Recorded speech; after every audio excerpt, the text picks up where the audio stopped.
Maayong adlaw sa atong suking tigpaminaw. Ako si DJ Kyle. Karon atong paminawon ang istorya ni Angela, ang dalagang wala nakibalo nga gibayad siya sa utang sa iyang inahan. Ug ang gibayaran sa utang mao pa mismo ang iyang kaugalingong uyuan.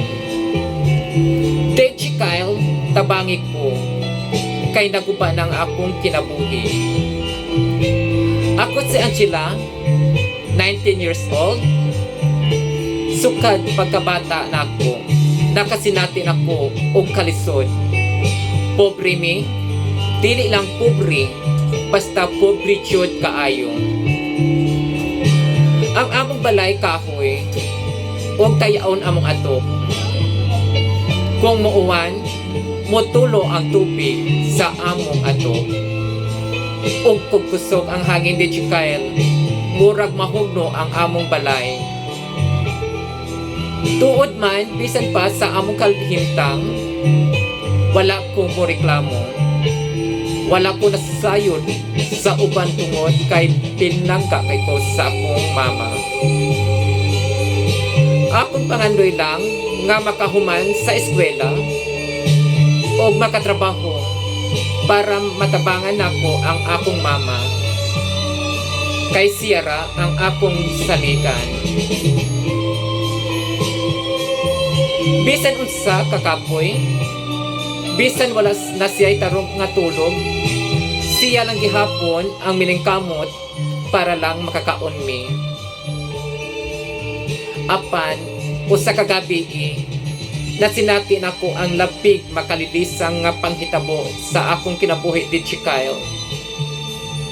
Niingon ang akong mama, Angela, muadto lang usa ka sa balay sa imong tito Ramon. Dili pa siguro ta kagpayad sa atong giprinta nga balay. Pero ayaw ka balaka anak, safe ra ka didto. Tuod man dili ko gusto mibiya sa akong mama, pero nagpaubos ko. Akong tito Ramon, dugay na siyang buutan ako. Wala ko nagduda niya di Kyle. Pag-abot na ako sa ilang balay di Kyle, mura ko normal ang tanan. Giandaman ko niya og kwarto. Nagsalig ko nga sepra ko dito ni Tito Ramon. Pero sa tunga-tungang kabihionon, nahadlok ko di Kyle. Nakabati ko og bugat sa akong lawas. Nalisang ko. Dili ko kalihok. Dili ko makatuyok og sa dihang nakamata ko. Og tarong dito na ko nakita si Tito Ramon di Kyle. Gihagkan niya ang akong baba. Gihapuhap niya ako ang lawas. Pero nisukol ko, nagpakiluoy ko di Kyle. Wala siya maminaw. Iyang gipadayon ang iyang gibuhat din ako di Kyle. Human sa tanan. Natulog lang siya nga murag walay nahitabo di Kyle. Nga naghadlok, naglibog, naghilak ko hangtod nakatulog. Pagbalik na ko sa among balay di Kyle, wala ko kasulti ni mama. Wala ko giingon bisan usa ka pulong, wala lang nagsigilang kog hilak. Kada kagabi di Kyle maghilak ko nga akura ang nakahibaw sa tanan. Apan, sa dihang miagi ang pipila ka buwan, nabantayan ako, wala pa ko kirigla di Kyle. Sige kog suka, sige kog lipong di Kyle. Naguol akong mama di Kyle. Gidala ko niya sa klinik. Natingala ko nga nakurat siya pag-ayo sa resulta di Kyle. Buntis ko. Nakulbaan akong mama. Nikurog iyang kamot samtang nihapuhap sa akong likod. Anak, kinsa man ang amahan.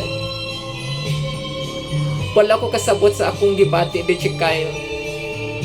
Nahadlok ko og nihilak og maayo. Ako mismo wala kahibalo unsaon pagtubag. Gabi isa among balay samtang naghilak ko sa akong kwarto di Chikayo. Nadungog ko og tingog sa kusina. Hilom lang kong diduol. Wala sila kibalo nga maminaw ko. Ramon, unsa na minato. Wala na tay mahimo.